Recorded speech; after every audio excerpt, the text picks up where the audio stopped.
Yeah. So to say is that there will be a test on November 30th.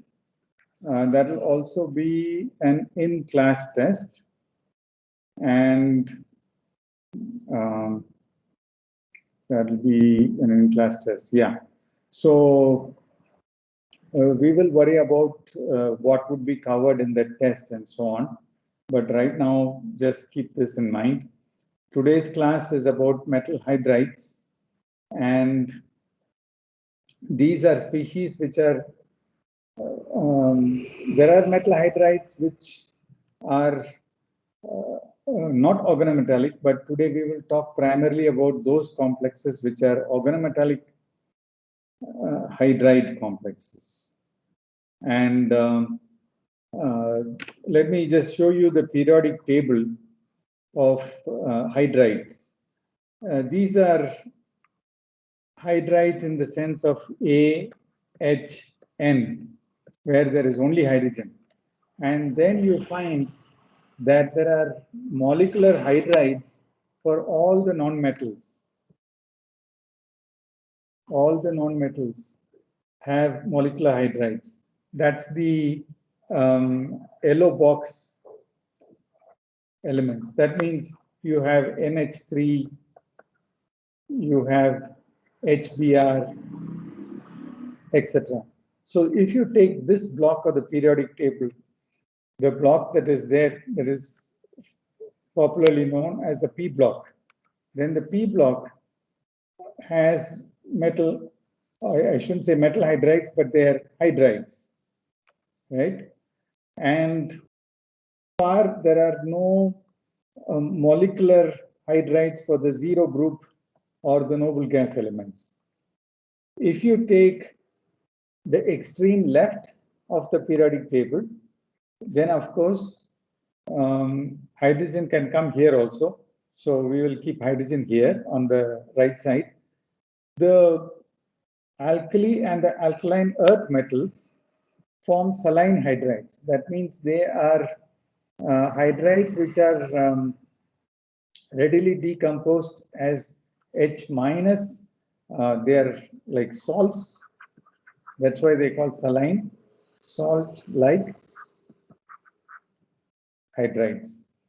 Whereas if you look at the middle group, which is the transition metal group, and that's the one which we are going to be mostly concerned with today, they are the species which form several intermediate or metallic hydrides. Like palladium forms a palladium hydride complex, which is indeterminate. It is this PDHX. Okay. So there are metallic hydrides. These have some metallic properties as well as hydrogen is there inside them. And many of them are not stoichiometric. Okay. So this is the scenario as far as pure hydrogen complexes are concerned. Now, hydrogen complexes have become terribly important because people started talking about hydrogen economy. And hydrogen economy is the economy that is based on, instead of petrol, you use hydrogen, dihydrogen as the energy source. So if that is a currency, currently one even refers to the petrodollar. So similarly, can we have hydrogen availability and hydrogen as energy currency? Okay, so that's one of the things that is being talked about.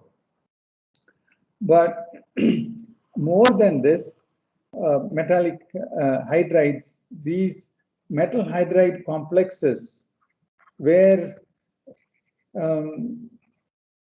you do have the intermediacy of the MH bond.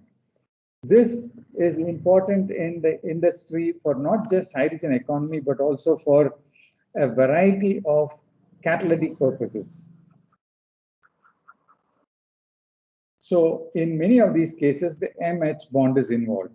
So today's discussion is going to involve only the MH bond. and in several cases we have dihydrogen complexes and hydride complexes. First, we'll talk about hydride complexes. And let me get myself a, yeah. So these are in striking contrast with molecular hydrides, which we talked about. They have MH bonds, and usually there are species other than hydrogen. There are very rare species like ReH92- in the transition metal series, which have only hydrogen. So they are homoleptic. You remember the term homoleptic?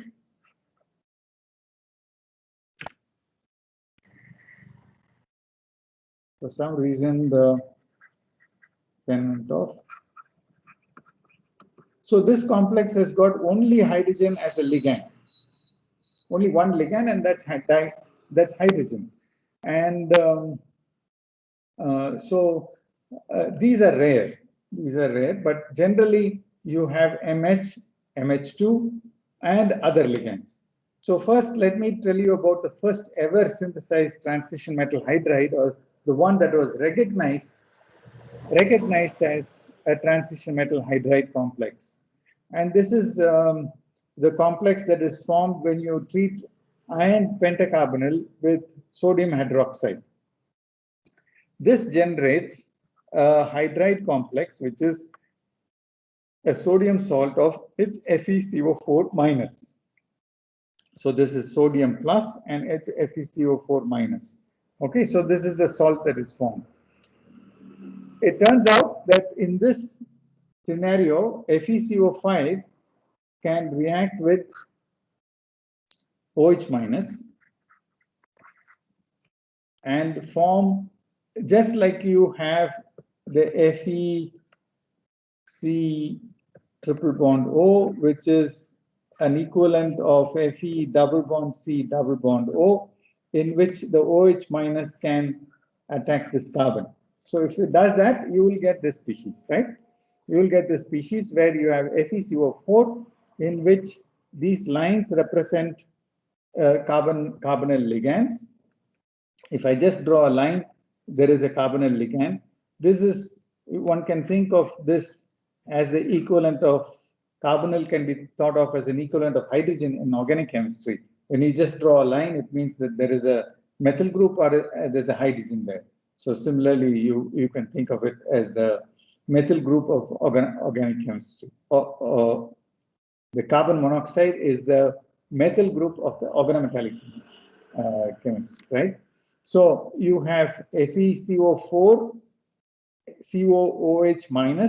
This can decompose to give you by an extrusion reaction. You remember the extrusion reaction is one of the methods by which one can generate other organometallic species. In this particular case, CO2 is extruded and you end up with HFeCO4-. That's now complex in which you have Fe, H, and then these 4 carbon monoxide ligands.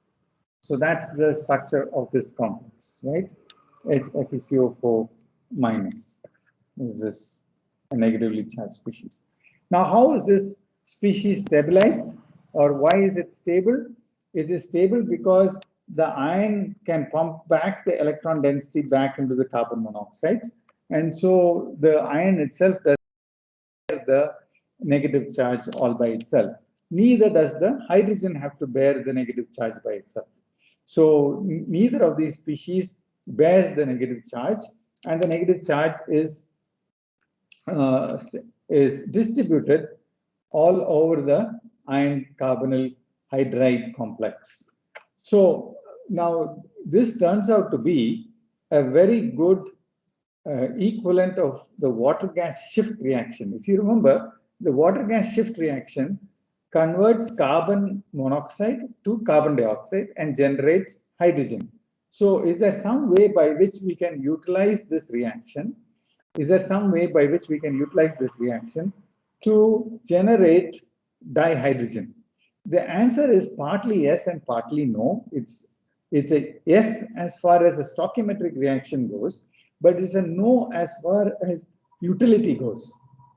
You cannot use this reaction for generating dihydrogen. I'll tell you why.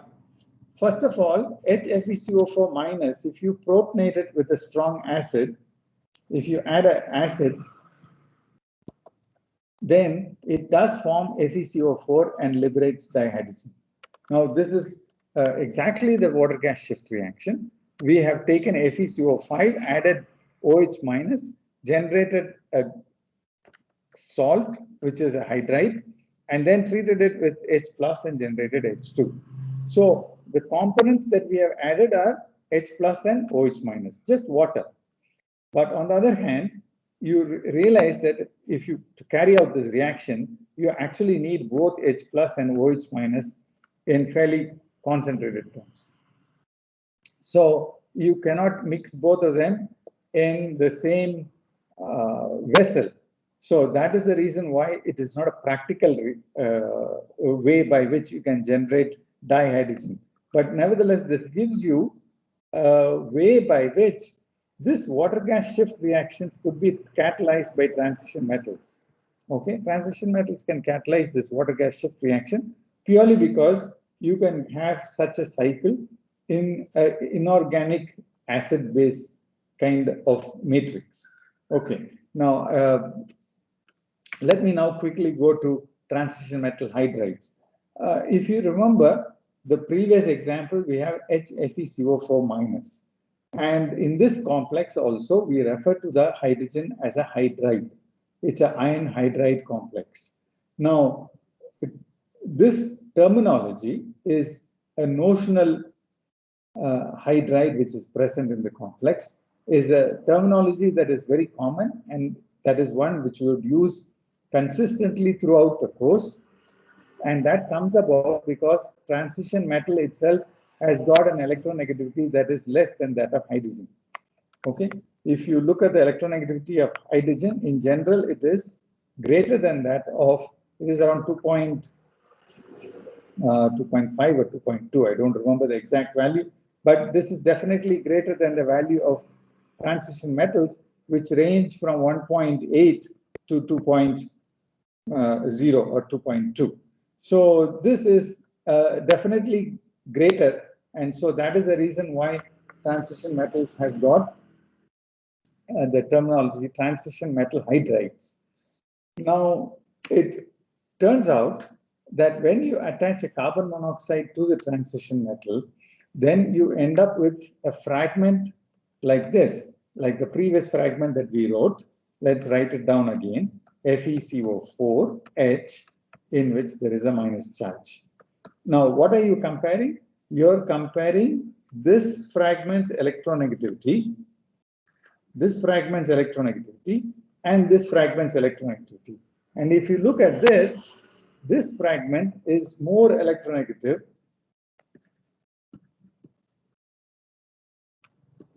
than this hydrogen.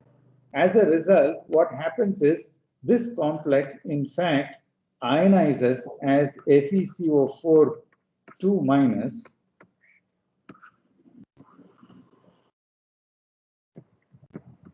and H plus. It behaves like an acid. This actually behaves like an acid. This complex behaves as an acid. And this is true for most transition metal carbonyl hydrides. If you have a carbonyl complex of a transition metal and a hydrogen attached to it, that hydrogen is actually acidic. Okay, but it is not true of all transition metal organometallic compounds. But when you have only carbonyl, definitely this is the case. So heterolytic splitting of transition metal hydrides might occur, and they often do occur, and they behave as acids, but still we call them as a metal hydride. And this is something that you need to bear in mind just as a matter of understanding. If I take a set of transition metal carbonyl complexes, for example, here I have listed for you 4 transition metal hydrides, cobalt, manganese, iron, of course, two of them are iron, and you find that these compounds are all acidic. In fact, the first one is almost like HSO4 minus. Okay, it's almost like HSO4 minus. If you remember, the Ka is the dissociation constant of this equilibrium. So if I drop this metal hydride in water, then the metal hydride protonates water and forms H3O plus. So this equilibrium is, the equilibrium constant is Ka, and pKa is the minus log 10 of Ka, and because of this negative charge here, which I want to emphasize, I'm not able to, yeah, okay, it's a negative log 10. So because it's negative log 10, if the pKa is small numerically, then it is an acid. Small is strong acid. Okay, so this is a strong acid. This is a strong acid. This is just an acid, and of course this is, it's already written, I'm sorry, this is a weak acid.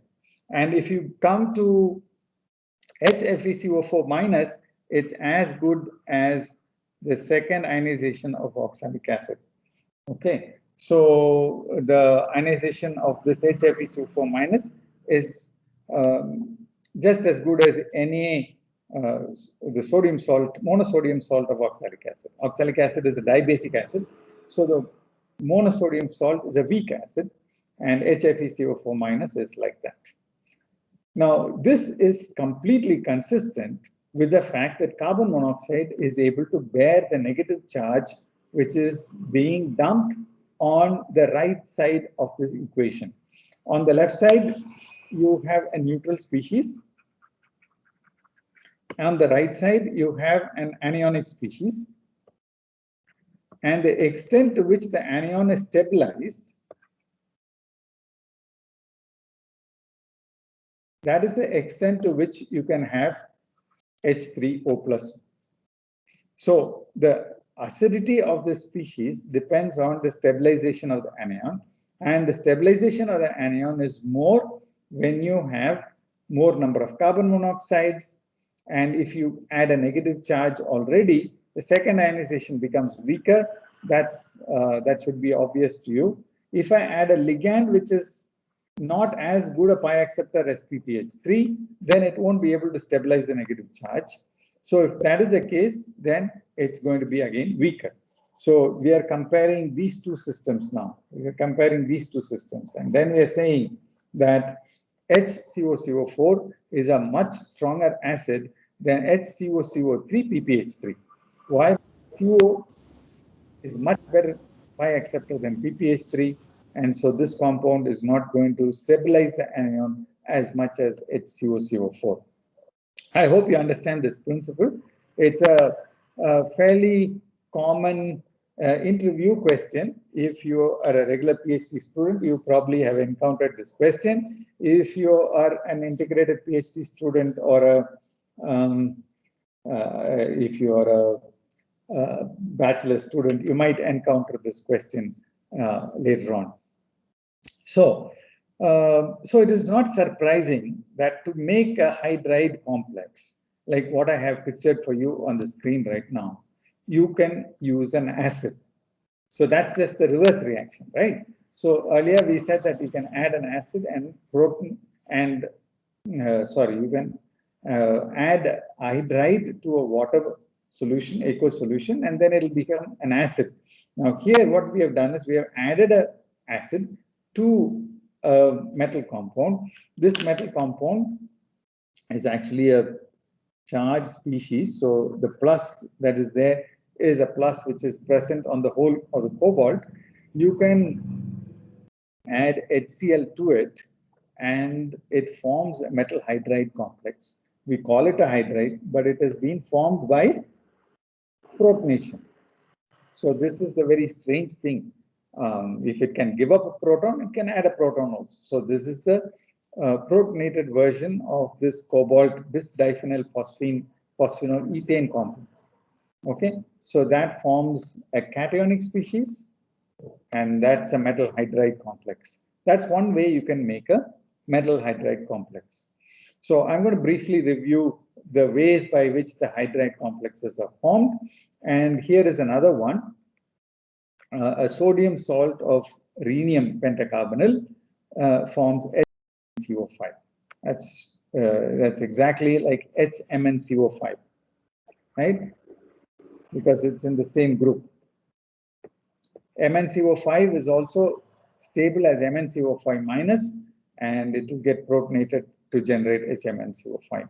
So this is like a typical acid-base reaction. This is a classic acid-base reaction.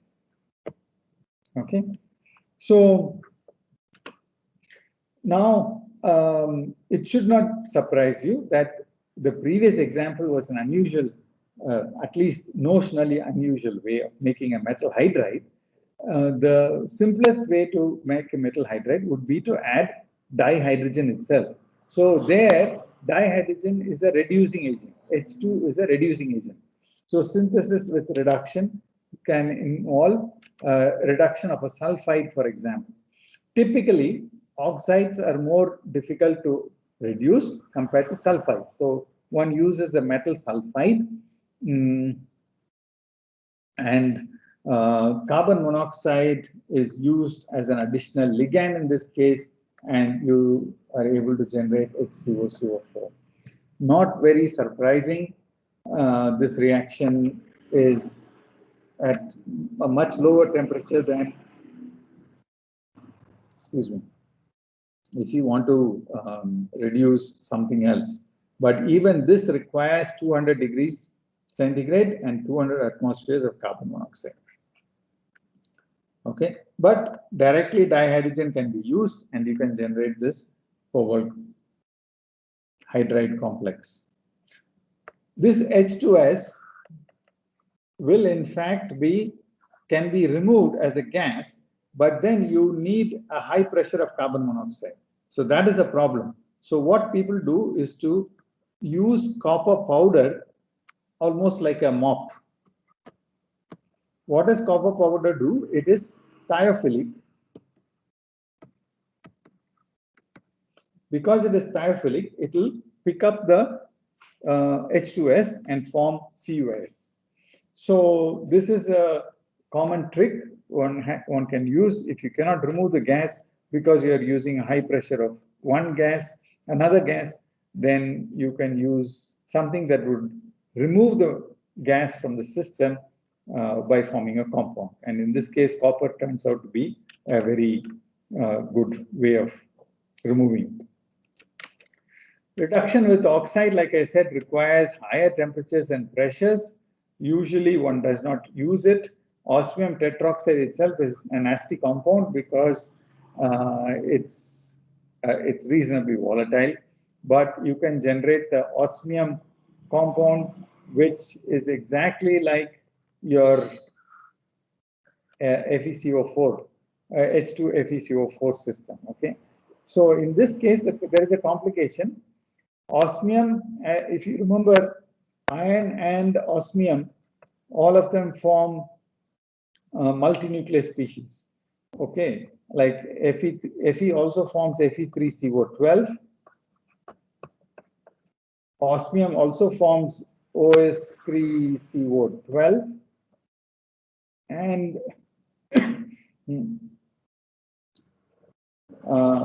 these kind of species, Fe2CO9 is another species.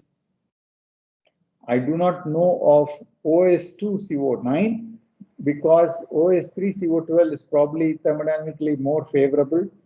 So that's the species which is readily formed. That can be converted to H2OS2CO8, which you can think of as a species which could be formed from an analogous osmium species plus H2. Okay. So all these compounds, yeah, I had written something else. I should mention that FeCO4, H2O4 acid. And that is because the MH is a lot more stable. As you go down the periodic table, the metal carbon and metal hydrogen bonds become stronger. Okay, they have become more stable, they are stronger, and so this will be a weaker acid compared to the ion system. Direct hydrogen gas can be used under much milder conditions if you use a compound which is already, in this case, for example, which is already prepared, so to speak, to accept hydrogen. It's in a lower valence state. Ruthenium 2 is in a lower valence state. Among the ruthenium 0, of course, would be nice, but then here 2 is lower valent compared to the 3+ and the 4+ compounds that are known for ruthenium. So this compound with phosphine to stabilize it turns out to be a very simple, a fairly mild reaction. This is a mild 1 atmosphere's pressure of dihydrogen. You can generate HRuCl. P is standing for triphenylphosphine. Okay, so this is a complex which is extremely valuable because it's a good reducing agent, and as you can see from this reaction, this readily reacts with dihydrogen. So this species, if it transfers the hydrogen to an unsaturated molecule, it can get back the hydrogen from H2, and that's the reason why it turns out to be a good reducing, good catalyst. HRuCl-PPH3, right? Okay. Now, if you can reduce it with dihydrogen, and if you can reduce it with hydrogen under high pressure, definitely strong saline hydrides. Okay, these are saline hydrides. This is lithium hydride plus aluminum hydride combined together. Lithium aluminum hydride, LiAlH4, reduces CP2ZrCl2. This compound is in fact the species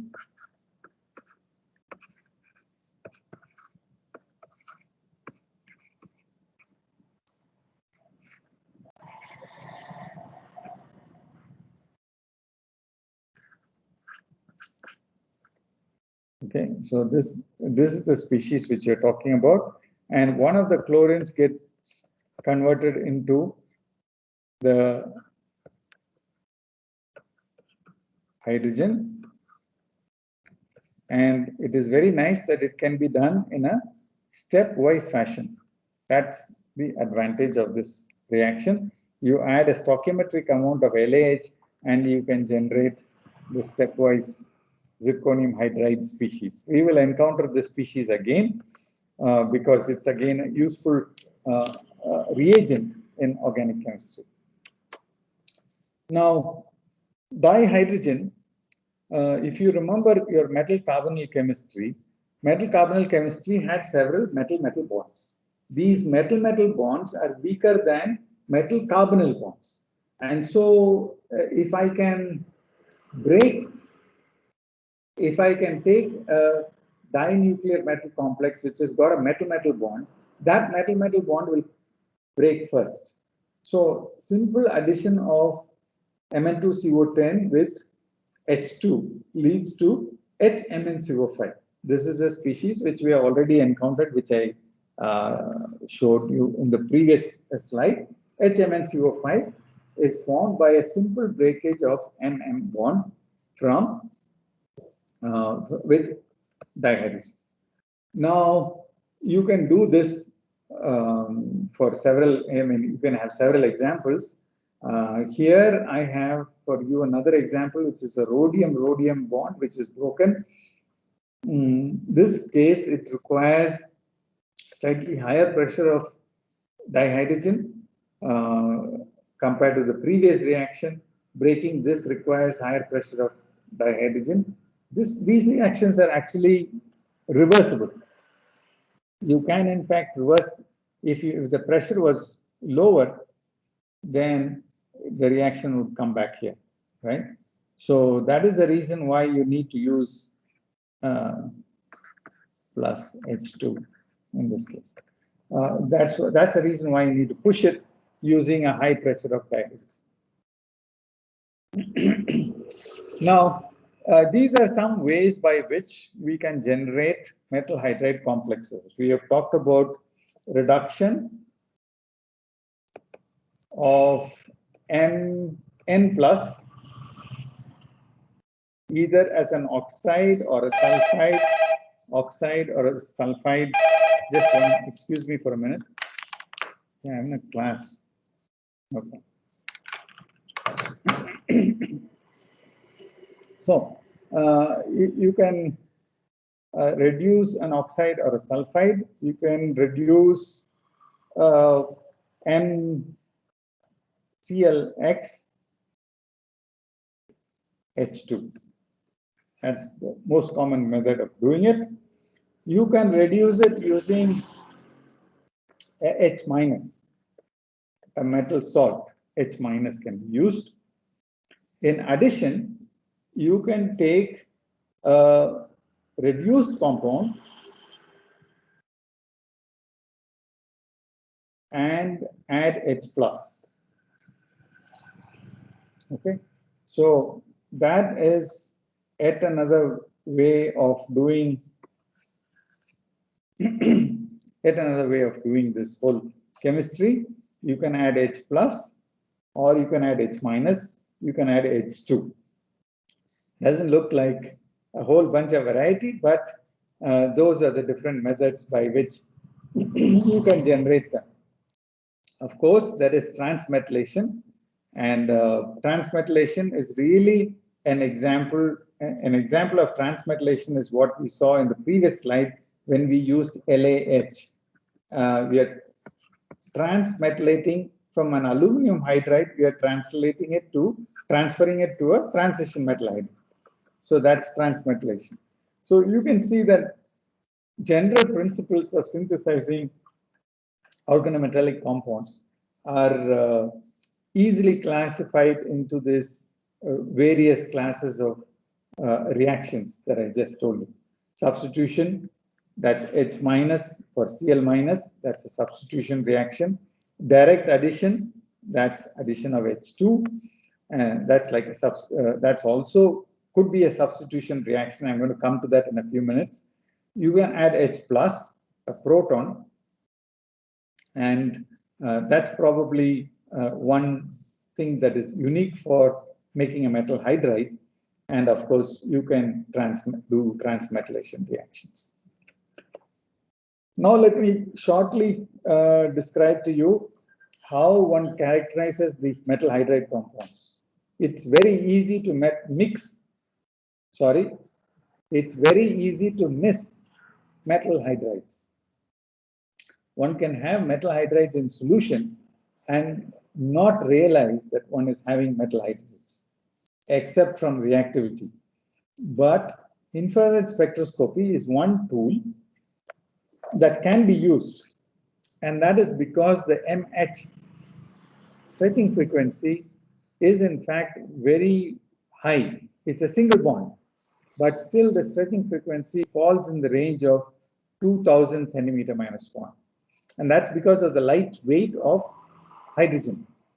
Okay, you know that the reduced mass plays a role. So even if the force constant is small, you have a large stretching frequency. So unfortunate thing about this metal hydride stretching frequency is that it is a weak stretch. This is not, the probability of observing it is less because of the weakness of this stretch. By that we mean you know that there are several reasons why electromagnetic radiation would be absorbed by a molecule and why it would not be absorbed by a molecule. There are selection rules. These selection rules will make them either weak or strong in many cases. Okay.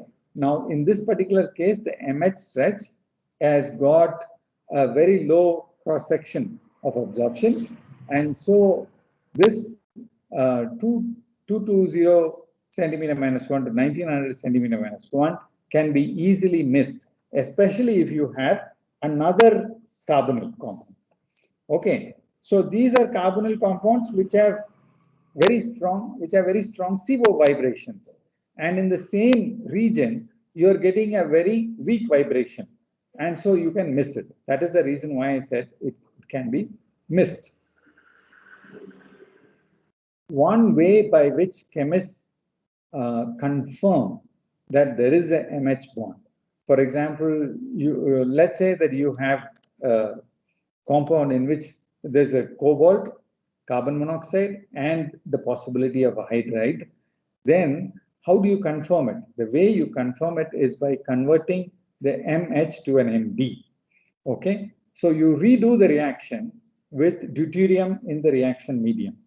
If you do that, M instead of MH, you'd form MD. Now the stretching frequency of the MD is going to be M nu MH divided by 1.44. Okay, so approximately, I should say approximately 1.44, right?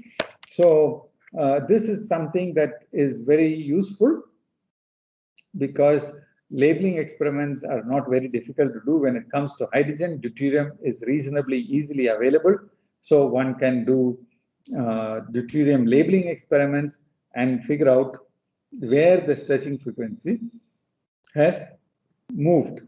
And if it has moved, then you know that you're dealing with an MH bond and not an MCO bond. The character of the trans ligand makes a difference. This is primarily a result of trans influence. Okay, this is trans influence. The trans ligand affects the bonding between the metal and the hydrogen. So this is something that we have already talked about. In the case of a square planar complex, especially, this acceptor orbital is going to be a dx squared minus y squared orbital. Okay, that's the acceptor orbital. And so the dx squared minus y squared is going to share these two lobes between the two ligands. So these two PR3 groups share the same dx squared minus y squared, and the hydrogen and the NO3 also share it. NO3 minus is a weak ligand.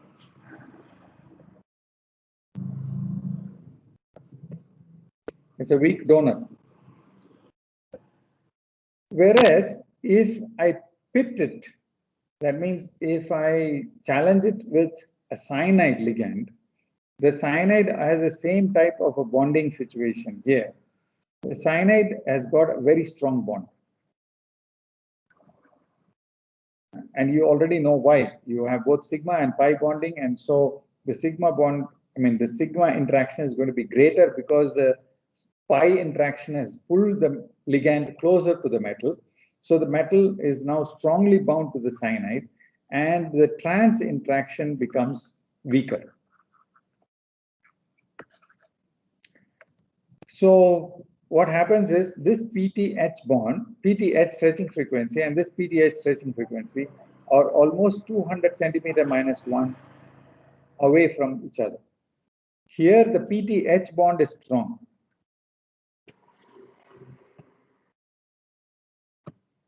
Here the PTH bond is weaker.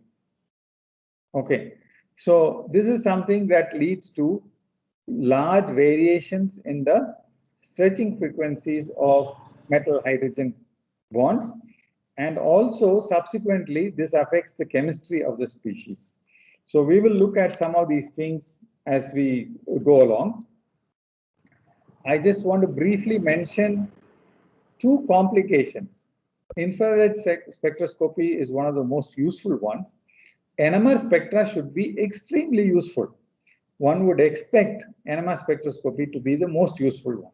Unfortunately, the signals from metal hydride complexes range from very low ppm values, minus 24 ppm to minus 7 ppm, when they are MH bonds. In addition, they can be very, very broad. And that comes up because of a second phenomenon I'm going to talk about. But just keep this in mind. To detect a signal in the NMR spectra between this, in this region, is something that you have to do if you suspect you have a metal hydride. But you should also remember that this signal can be very broad.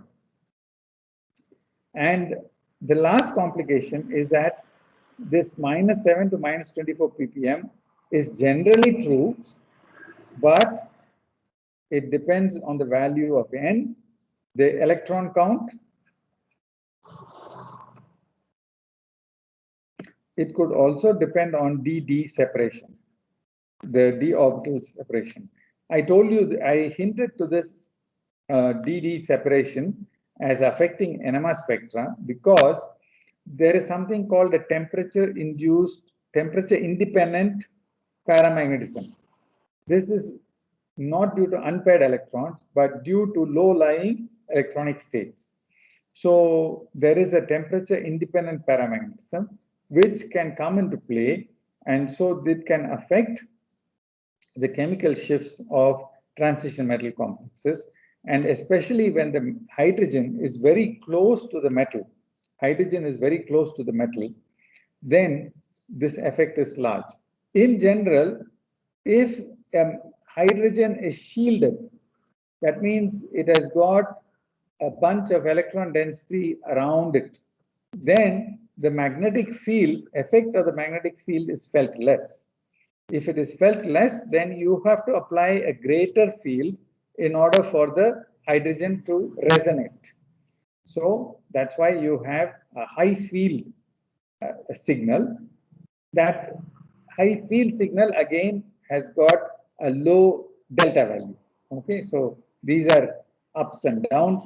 So you get a very low delta value when you have an up field shift, and high field has to be applied, and that is because electron density around the hydrogen is higher. Okay. So these are things which complicate NMR spectroscopy. But at the same time, it is very useful in telling us the nature of the interaction. First of all, a stretching frequency is observed. That tells you that it is a covalent type of interaction. N and H are not ionically bound. Secondly, one can observe a MH coupling constant when you have NMR active nuclei. These are nuclei that have a spin. Rhodium 103 has got a spin of half, I think. Platinum 195, I don't remember the NMR spin value, but it is also NMR active. So you clearly observe a MH coupling constant, and these coupling constants can be very, very large.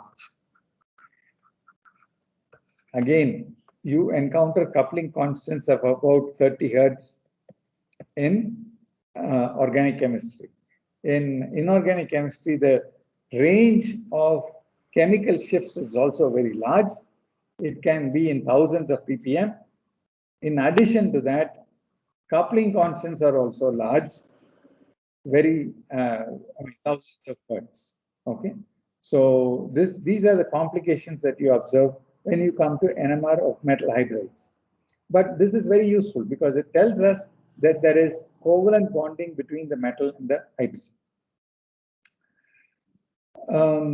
Lastly, I said that they are broad signals sometimes. Sometimes they are broad signals. And this is because they are fluxional species. I have not addressed that issue yet, but I will shortly tell you about it. The metal hydrogen position is This is the smallest ligand that you can think of.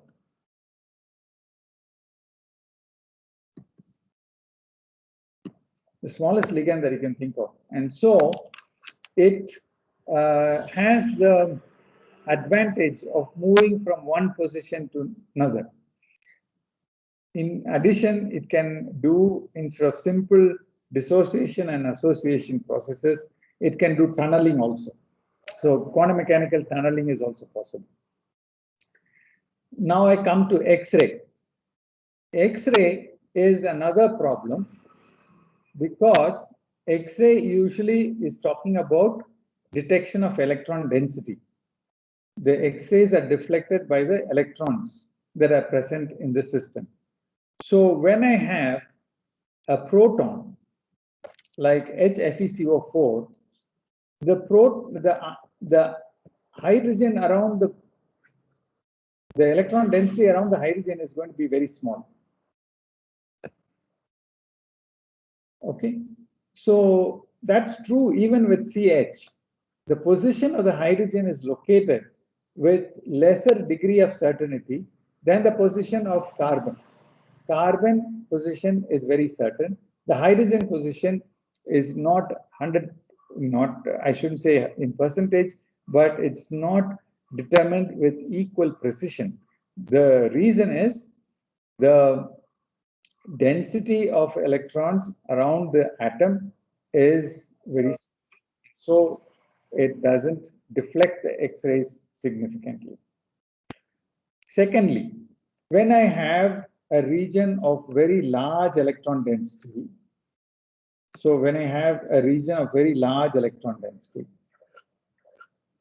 and I have a very small peak, the X-ray deflection from this is going to be very large, this is going to be very small. And so the detection of the position of hydrogen is difficult. That's why the position of hydrogen is always difficult using X-rays. Best way to solve it is to do neutron diffraction. Neutrons are deflected by the protons on the nucleus. It will be deflected less compared to carbon, but then there is one proton there. There's a one full proton sitting there. So disorder and fluxional behavior can make life very complicated as far as X-rays are concerned. But nevertheless, it's possible to do. It's possible to do neutron diffraction and determine the position of a hydrogen very accurately. Okay. Now let me talk about two complexes. Having said this, let me talk about two complexes, HMnCO5.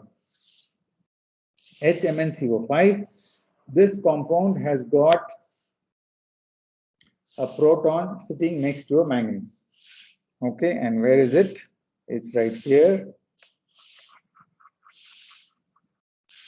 This is a stereographic projection. Unless you can cross your eyes or you can use those red and blue glasses, you won't be able to see the stereographic image here. But then the complex is octahedral and this is in an apical position. This is exactly like any other octahedral complex that you expect. The CO is, this is in a plane, the 4 carbon monoxides are in a plane, the CO and the hydride are in the apical plane, apical axis, or the axial, along the axial orientation of this compound. I can't call it apical. So this is exactly like an octahedral complex. Take another example, HRHCO-PPH3. Here the hydrogen is here. This is the hydrogen. Similarly, this has got this.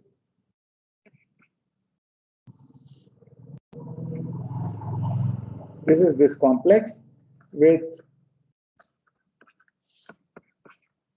these 3 triphenyl phosphines. pH3 is equivalent to this P. Okay, so three trigonal bipyramidal. So the hydrogen is occupying a perfect site in an octahedral complex or in a trigonal bipyramidal system. So why am I saying what is a flexible nature here? The answer actually comes up because of another example. This, remember, this is a rhodium complex with 3 phosphines and 1 carbon monoxide. Here is another complex which is 1 hydrogen and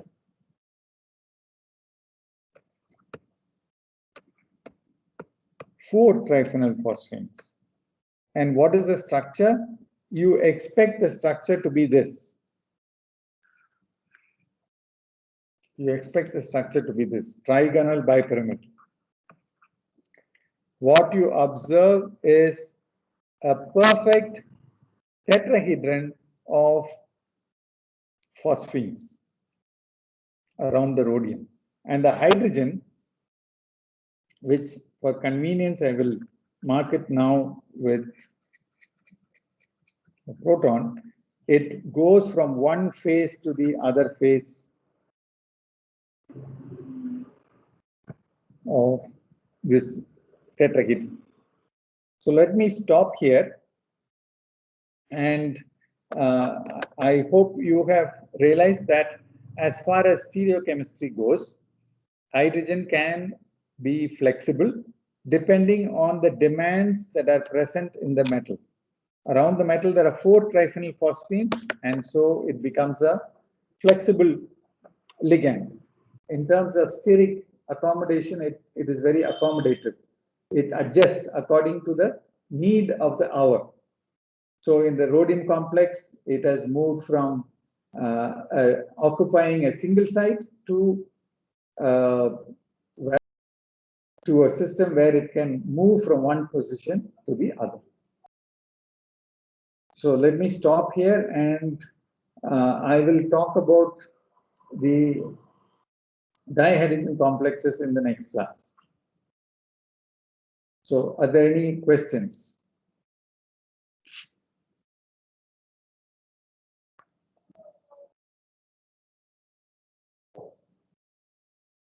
Yes, sir. This is Pankaj. Yes. Sir, I have a couple of questions. One is that about the NMR spectroscopy.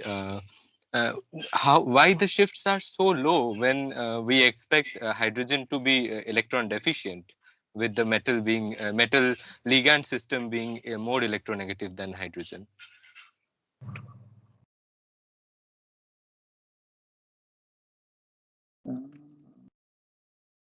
So you're referring to this slide where I have mentioned Yes, that sir.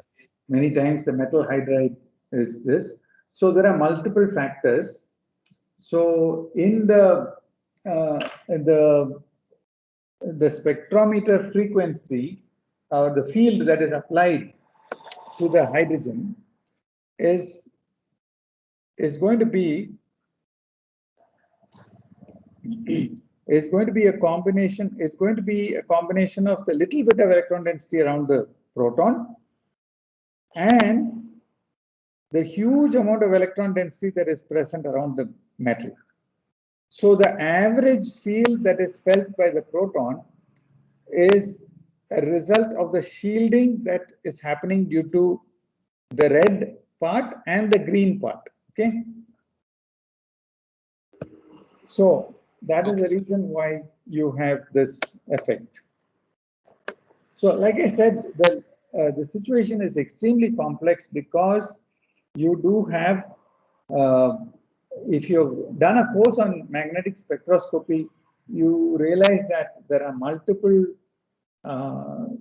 fields the electrons can exert. Like a pi system can have its own magnetic field.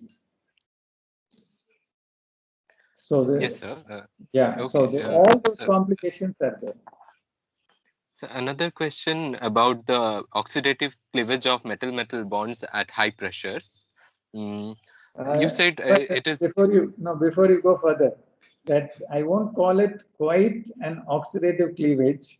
You are right, because the manganese has now become manganese +1. It was formerly 0. So you can call it oxidative cleavage, but then remember, you do that with a classic reductant. So Yes. yeah, go ahead. So you mentioned it is reversible because in low temperatures the reaction will go backwards. Low pressures, sorry. So Not just low pressures, you can push the reaction in the other direction by heating it, for example, in the absence of hydrogen. Yes. So you can go how both ways. is so how are the products characterized with so much efficiency? Means how is the stability so high with the products? Why doesn't it go back? I am a bit lost. We are always talking about ideal situations where you have made some pure product and you have characterized. Several of these PPH3 complexes, for example, are all crystalline species which people have characterized. So it precipitates out of the reaction medium.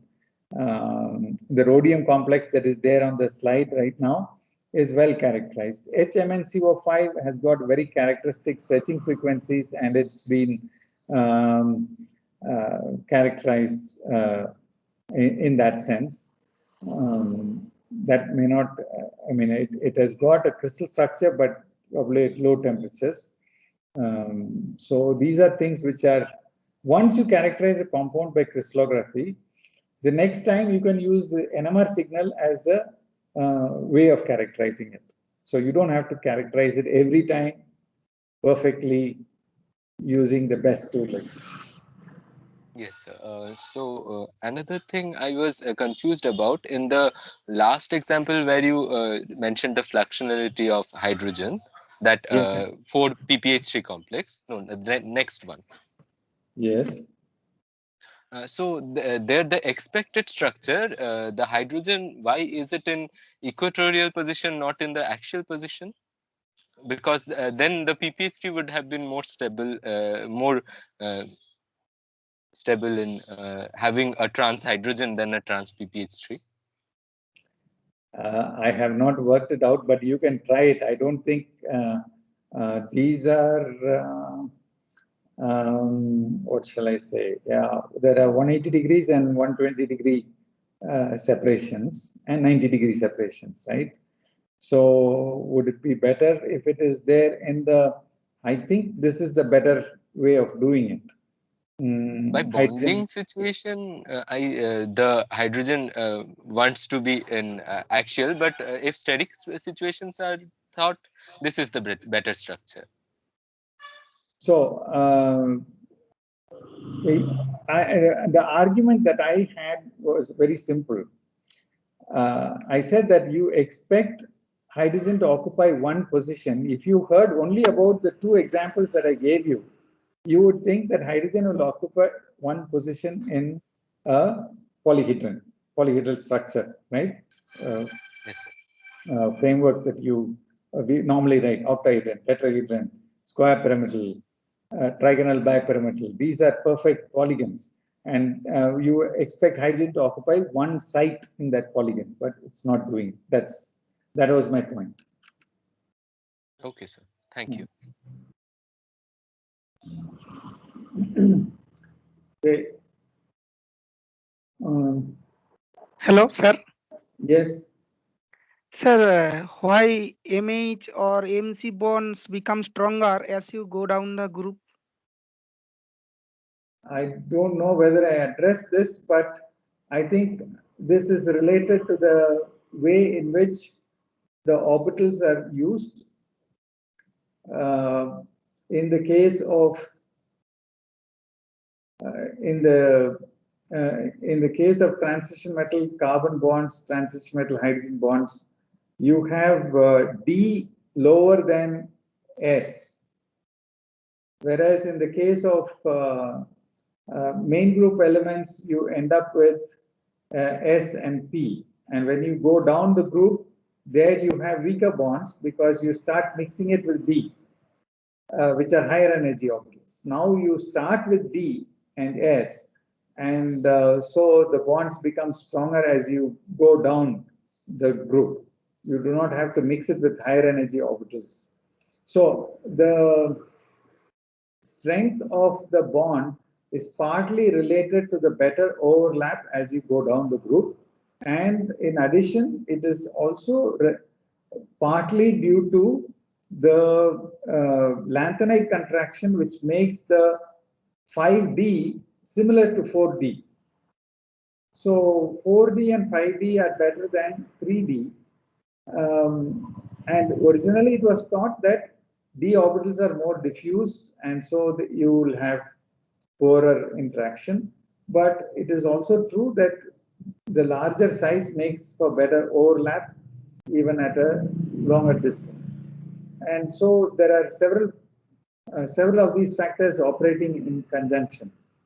So maybe we will have one more opportunity to discuss it a little later, but it is primarily the ordering of the orbitals.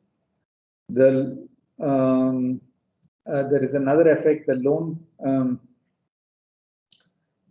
as you go down the group in main group elements, you also lose the ability of S to mix with P, and so you end up with pure P orbitals.